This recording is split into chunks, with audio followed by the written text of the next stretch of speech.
एक बार की बात है, केरल के एक छोटे से शहर में सुल्तान नामक एक डरावना कब्रिस्तान था। ऐसा कहा जाता था कि उस कब्रिस्तान में विभिन्न प्रकार के अलौकिक शक्तियां रहती थीं। एक चांदनी रात को बिली, लुसी और रोहित, तीन दोस्त कब्रिस्तान के किनारे पर एकत्रित हुए। अचानक उनको कब्रिस्तान से भयानक फुसफुसाहट की आवाज सुनाई दी। आवाज कहां से आ रही है, यह देखने के लिए वे हाथ में टॉर्च लेकर सावधानी से कब्रिस्तान के गेट से अंदर घुसे। जैसे ही वे कब्रिस्तान में दाखिल हुए, हवा तेज चलने लगी। अचानक उन्होंने एक इंसान को एक मकबरे के पास टहलते हुए देखा। वो उदास और खोया हुआ दिखाई दिया, इसलिए बिली, लुसी और रोहित उसके पास आए और पूछा, कौन हो तुम और इतनी रात को यहां क्या कर रहे हो? तो उसने जवाब दिया कि मैं एक आत्मा हूं और मेरा नाम अकबर है।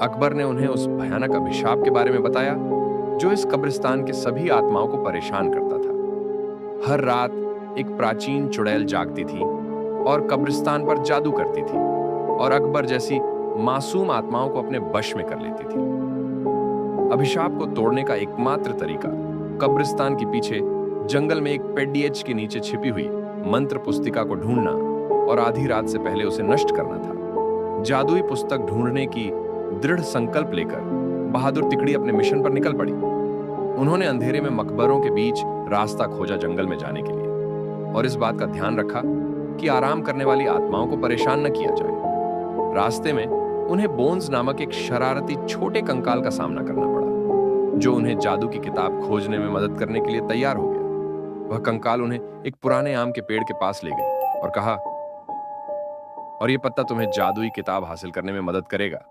यह कहकर वह कंकाल वापस कब्रिस्तान की तरफ चला गया। आम के पत्ते को अपने हाथ में लेकर तीन दोस्त जादुई किताब ढूंढने लगे। बहुत ढूंढने के पश्चात जंगल में एक झील के अंदर उन्हें छमता हुआ कुछ दिखाई दिया। रोहित को तैरना आता था, तो उसने झील के अंदर जाकर वह चमकता बॉक्स ले आया। जैसे ही आम के पत्ते को बॉक्स के ऊपर रखा, वैसे ही बॉक्स खुल गया और चमकती जादुई किताब बाहर निकल आई। आधी रात करीब आते ही वे तीनों अपने हाथों में जादू की किताब लेकर श्राप को तोड़ने के लिए कब्रिस्तान की तरफ बढ़े। कब्रिस्तान में आकर वे किताब को खोले और एक प्राचीन मंत्र का पाठ किया। मंत्र पाठ करते ही जमीन कांपने लगी और कब्रिस्तान में एक तेज रोशनी छा गई। वह चुड़ैल जाग गई और गुस्से में दिखाई दी, लेकिन उसकी शक्ति धीरे धीरे कमजोर हो रही थी। उसने बिली, लुसी और रोहित को जादुई किताब पर डीडीएचने से रोकने के लिए अपनी जादुई शक्ति का प्रयोग किया, लेकिन उन तीनों पर कोई असर नहीं हुआ, क्योंकि तीनों के पास आम के पत्ते थे जो उनकी रक्षा कर रहे थे। धीरे धीरे चुड़ैल की सारी शक्ति खत्म हो गई और चुड़ैल भस्म हो गई। इस तरह बिली, लुसी और रोहित ने कब्रिस्तान में फंसी हुई आत्माओं को मुक्त किया और कब्रिस्तान में फिर से शांति छा गई।